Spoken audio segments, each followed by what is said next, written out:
तो चलिए आज देखते हैं एक नए टॉपिक को जिसको हम लोग क्रोमोसोमल थ्योरी ऑफ इनहेरिटेंस यानी कि वंशागति का क्रोमोसोम सिद्धांत कहते हैं। तो देखिए इस टॉपिक के अंदर पढ़ना क्या होता है कि जैसा कि आप सभी लोग जानते हैं कि जेनेटिक्स के जो जनक थे अनुवांशिकी के वो मेंडल थे। मेंडल ने बहुत सारे नियम दिए और मेंडल ने फैक्टर के बारे में बताया, कारक के बारे में बताया। मेंडल ने बताया कि कारक ही वो पदार्थ हैं जो एक पीढ़ी से दूसरी पीढ़ी में जाते हैं गुणों को लेकर, ठीक है। लेकिन मेंडल ने ये स्पष्ट नहीं किया कि वो कारक जो हैं वो क्या हैं और उसकी उपस्थिति क्या है, मतलब वो कहाँ मौजूद होते हैं। चूँकि उस समय माइक्रोस्कोपी उतनी ज़्यादा डेवलप नहीं थी, कोशिका विभाजन के बारे में उतना ज़्यादा पता नहीं लगाया जा सकता था, इसलिए मेंडल के लिए ये काम करना असंभव था। लेकिन 1902 ईस्वी में जब माइक्रोस्कोपी बहुत ज़्यादा डेवलप हो गई, अलग अलग तरह के माइक्रोस्कोप आ गए, बहुत ज़्यादा पावरफुल माइक्रोस्कोप आ गए, तो सेल के अंदर में झांका जा सकता था, देखा जा सकता था और सभी प्रोसेस को डिटेल में स्टडी किया जा सकता था। तो 1902 ईस्वी में वाल्टर सटन एवं थियोडर बॉम्बरी ने स्वतंत्र रूप से इस सिद्धांत को दिया। एक्चुअली में इन दोनों ने क्या किया कि माइक्रोस्कोप के थ्रू सेल डिवीज़न को स्टडी किया, कोशिका विभाजन को स्टडी किया और उसी कोशिका विभाजन के समय उन्हें एलील के बारे में यानी कि फैक्टर के बारे में और उसके व्यवहार के बारे में पता चला। तो इस सिद्धांत में जीन एवं क्रोमोसोम का व्यवहार एवं उनके बीच संबंध को स्थापित किया गया। इस सिद्धांत में खास करके ये बताया गया है कि जीन और क्रोमोसोम के बीच में क्या संबंध है और इनके व्यवहार में क्या संबंध है, ठीक है। चूँकि क्रोमोसोम की खोज भी मेंडल के समय में नहीं हुई थी, क्रोमोसोम का जो खोज हुआ था वो भी इलेक्ट्रॉन माइक्रोस्कोप के आने के बाद ही हुआ था। तो मेंडल ये भी नहीं बता सकते थे कि जो जीन है या जो एलील है या जो फैक्टर है वो कहाँ मौजूद होते हैं। अभी हम लोग जानते हैं कि क्रोमोसोम के ऊपर ये जीन जो है वो मौजूद होते हैं। वो इसलिए क्योंकि क्रोमोसोम की खोज हो चुकी किसके मदद से, इलेक्ट्रॉन माइक्रोस्कोप की मदद से, ठीक है। तो इस सिद्धांत में जीन एवं क्रोमोसोम के व्यवहार और उनके बीच के संबंध को स्थापित किया गया। 1933 ईस्वी में टी.एच. मॉर्गन ने ड्रोसोफिला मेलानोगास्टर पर एक्सपेरिमेंट किया था, जो मैंने आपको पिछली क्लास में बताया। इस एक्सपेरिमेंट से उन्होंने बॉम्बरी एवं सटन के सिद्धांत को स्पष्ट किया। उन्होंने कहा कि इनके द्वारा जो सिद्धांत दिया जा रहा है वो बिल्कुल सही है। सभी एक दूसरे को क्या करते गए, कन्फर्म करते गए, ठीक है। जैसा कि आप सभी जानते हैं कि मेंडल के काम को बहुत ज़्यादा जो है वैल्यू नहीं दिया गया था उस टाइम, लेकिन जब इन्होंने थियोडर और बॉम्बरी ने जो है वाल्टर सटन और थियोडर बॉम्बरी 1902 ईस्वी में जब एक्सपेरिमेंट किया तो इन्हें पता चला कि मेंडल जो बोल रहे थे वो बात 100% सही थी।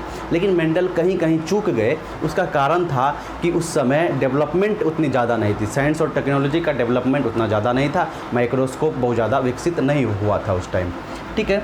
कथन क्या कहता है? इसका कथन कहता है कि जीन, जिसे कारक कहा था मेंडल ने, गुणसूत्र पर एक निश्चित स्थान पर उपस्थित होते हैं। जीन की जो उपस्थिति है, कारक का जो पोजीशन है, ये कहाँ मौजूद है? तो ये कोशिका में मौजूद हैं। कोशिका में गुणसूत्र मौजूद है, गुणसूत्र पर एक निश्चित स्थान पर उपस्थित है ना।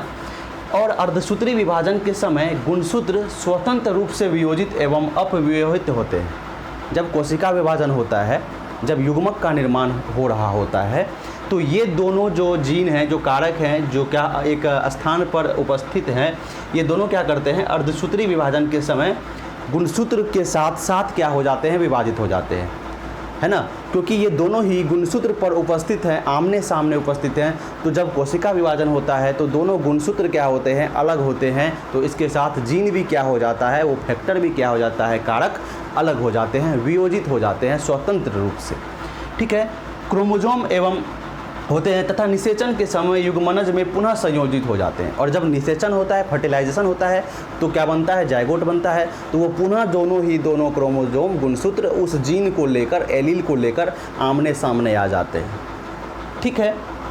अतः क्रोमोसोम एवं जीन समजात गुणसूत्र पर जोड़े में पाए जाते हैं। तो एक्चुअली में क्या कहा गया कि जो जीन है, जो एलील है, वो कहाँ पाया जाता है, वो क्रोमोसोम पर पाया जाता है। क्रोमोसोम भी कैसा, होमोलोगस क्रोमोसोम, समजात गुणसूत्र होते हैं और जोड़े में होते हैं। और एलील भी जो है, फैक्टर भी जो है, वो भी क्या होता है, जोड़े में होता है। किस तरह से? तो मान के चलिए कि ये एक क्या है, एक होमोलोगस क्रोमोसोम है, समजात गुणसूत्र है, ठीक है। तो ये समजात गुणसूत्र पर क्या चीज़ है कि एलील है ना, फैक्टर है इस तरह से। तो ये फैक्टर जब अलग होंगे इस तरह से, जब अर्धसूत्री विभाजन होगा, फैक्टर अलग होंगे, तो ये वाला जीन जो है इस क्रोमोजोम के साथ अलग हो जाएगा और ये वाला एलील और फैक्टर इस क्रोमोजोम के साथ क्या हो जाएगा, अलग हो जाएगा। अतः सटन एवं बोमरी ने पाया कि मेंडल के कारक एवं गुणसूत्र का व्यवहार समानांतर है। जिस तरह से गुणसूत्र क्या करता है, व्यवहार करता है, उसी तरह से कारक यानी फैक्टर यानी कि जीन यानी कि एलील भी क्या करता है, व्यवहार करता है। उसका कारण क्या है कि इसी गुणसूत्र पर क्या मौजूद है, इसी गुणसूत्र पर ये एलील मौजूद हैं और जब यहाँ से गुणसूत्र अलग हो रहा है तो इसके साथ साथ ये जीन भी क्या हो जाते हैं, अलग हो जाते हैं। तो यही है वंशागति का क्रोमोजोम सिद्धांत। अब मैं आपको थोड़ा सा इसको प्रैक्टिकली करके दिखाता हूँ, मतलब फिगर ड्रॉ करके दिखाता हूँ तो आपको और ज़्यादा क्लियर हो जाएगा। आप इसे जल्दी से नोट कर लीजिए।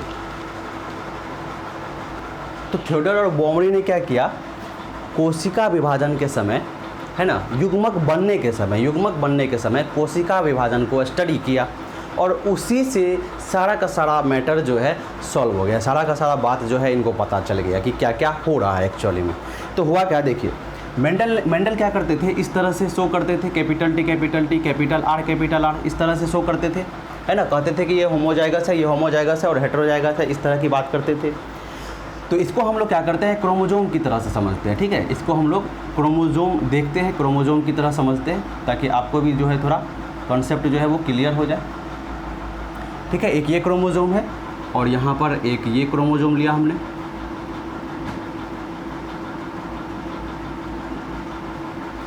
ठीक है। इसको थोड़ा सा मैं अच्छे से बनाता हूँ।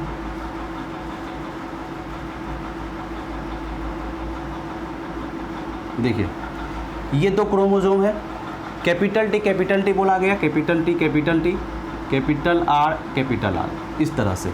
एक्चुअली में ये क्या चीज़ है, ये एलील है, ये फैक्टर है, कारक है, जो कहाँ मौजूद है, इस गुणसूत्र के इन गुणसूत्र पर मौजूद है, इसी गुणसूत्र पर आमने सामने मौजूद है।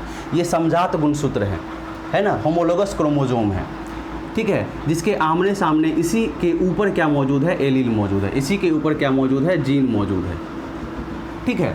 तो ये जनक के पास कुछ इस तरह से है। अब जनक क्या करेंगे, वो युग्मक का निर्माण करेंगे। क्या करेंगे, युग्मक का निर्माण करेंगे। तो युग्मक का जब निर्माण होगा, ठीक है ना, देखिए ये दोनों एक साथ है, कैपिटल टी कैपिटल आर वाला है ये, ठीक है ना। इसको हम एक साथ हमें रखना चाहिए था, चलिए ठीक है, कोई बात नहीं है। अब युग्मक का निर्माण होगा, तो युग्मक का निर्माण होगा तो क्या होगा, मेंडल के अनुसार युग्मक का निर्माण होगा तो क्या होगा, कैपिटल टी है तो ये इस तरह से क्या हो जाएंगे, अलग हो जाएंगे, है ना। यही ना कहता है मेंडल का सिद्धांत। तो क्या हो जाएगा बताइए, तो ये 2n का बात हो रहा है डिप्लॉयड ऑर्गेनिज्म में। डिप्लॉयड यानी कि द्विगुणित जीव है जिसके पास, चलिए मैं यहाँ पर लिख देता हूँ ताकि आपको कोई कन्फ्यूजन ना हो, ठीक है। ये कैपिटल आर, ये कैपिटल आर, ये कैपिटल टी कैपिटल आर, ये कॉम्बिनेशन है किसके पास, ये कॉम्बिनेशन है जनक के पास, ठीक है। जनक क्या करेगा, युग्मक बनाएगा, जनक क्या करेगा, युग्मक बनाएगा। तो बताइए क्या हो जाएगा, यहाँ से ये कैपिटल टी और कैपिटल आर अलग हो जाएंगे, ठीक है। तो ये कैपिटल आर यहाँ पर एक है, ये होमोलोगस क्रोमोजोम में सजातीय गुणसूत्र है। जब युग्मक का निर्माण होगा यानी कि क्या होगा, अर्धसूत्री विभाजन होगा। जब अर्धसूत्री विभाजन होगा तो क्या होगा, ये दोनों ही क्या हो जाएंगे, अलग हो जाएंगे, अपने अपने एलील को लेकर यहाँ से सेग्रीगेट हो जाएंगे, इंडिपेंडेंट रूप से, स्वतंत्र रूप से, ठीक है। तो यहाँ पर क्या हो जाएगा बताइए, तो यहाँ पर कुछ इस तरह का हो जाएगा, ठीक है। ये कैपिटल टी, ठीक है, ये अलग हो जाएंगे और ये अलग हो जाएंगे इस तरह से। ये एलील भी क्या हो गया, अलग हो गया, और ये एलील भी क्या हो गया, एक दूसरे से अलग हो गया, है ना। क्योंकि क्रोमोजोम क्या हो रहा है, अलग हो रहा है अर्धसूत्री विभाजन के समय, युग्मक बनाने के समय। तो ये जो है कैसे हो जाएंगे, अगुणित हो जाएंगे, ठीक है। इसके बाद क्या होगा, फिर से जब फर्टिलाइजेशन होगा यानी निषेचन होगा तो ये दोनों फिर से आपस में क्या करेंगे, मिल जाएंगे, ठीक है। ये दोनों फिर से आपस में क्या करेंगे, मिल जाएंगे। तो फिर से वो जो जीन था वो आमने सामने आ जाएगा, यानी फैक्टर में आ जाएगा, जोड़े में आ जाएगा। तो फिर से ये कैसा जीव आ जाएगा, ये 2n वाला स्ट्रक्चर हो जाएगा, ठीक है। 2n वाला ये स्ट्रक्चर हो जाएगा। तो आप सभी जानते हैं इस तरह से जो है ये कॉम्बिनेशन होता है, कैपिटल टी और इस तरह से किस तरह से जो है सेपरेट होते हैं। तो एक्चुअली में क्या इन्होंने बताया कि यहाँ पर हो क्या रहा है, यहाँ पर जो गुणसूत्र हैं वो सेग्रीगेट हो रहे हैं, है ना। क्रोमोजोम जो है वो अलग हो रहा है। तो क्रोमोजोम चूँकि जीन और एलील इसी क्रोमोसोम के ऊपर बैठा हुआ है तो ये भी इसके साथ क्या हो रहे हैं, अलग हो रहे हैं, ठीक है, अर्धसूत्री विभाजन के समय, युग्मक निर्माण के समय। लेकिन जब फिर से क्या हो जाता है कि ये दोनों वियोजित हो जाते हैं, आपस में मिल जाते हैं और समजात गुणसूत्र बना लेते हैं, ठीक है। तो इस तरह से आप इस चीज़ को समझ सकते हैं। तो यही बताया उन्होंने, हाँ, chromosomal theory of inheritance actually में क्या है, तो बस यही एक छोटी सी चीज़ है कि क्या होता है कि कोई भी जो जीन है, जो एलील है, वो किस पर मौजूद होते हैं, वो गुणसूत्र पर मौजूद होते हैं, और जैसा जैसा गुणसूत्र करता है वैसा वैसा एलील भी करता है, क्योंकि वो गुणसूत्र पर ही मौजूद है। एलील जो है वो गुणसूत्र पर ही मौजूद है। जब युग्मक निर्माण होता है तो ये दोनों एलील अलग हो जाते हैं, गुणसूत्र भी क्या हो जाता है, अलग हो जाता है, ठीक है।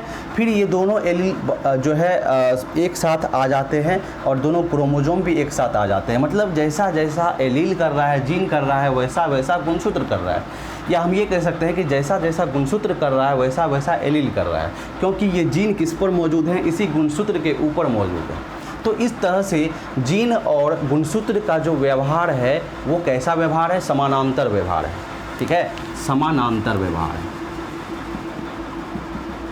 समानांतर व्यवहार है, ठीक है।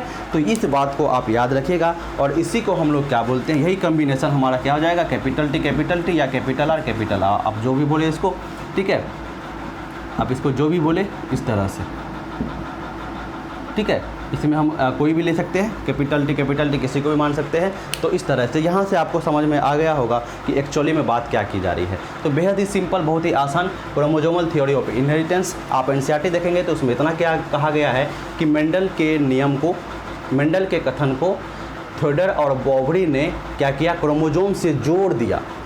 तो ये क्या है, हमारा क्रोमोसोमल थ्योरी ऑफ इनहेरिटेंस है। बहुत ही सिंपल में बता दिया। एक्चुअली में इस तरह से इसको एक्सप्लेन करना था। तो चलिए आज के क्लास में आपको ये बात क्लियर हो गई होगी। नेक्स्ट क्लास में हम लोग सेक्स डिटर्मिनेशन के बारे में पढ़ने के लिए आएंगे। थैंक यू, गुड बाय, मिलते हैं नेक्स्ट क्लास में।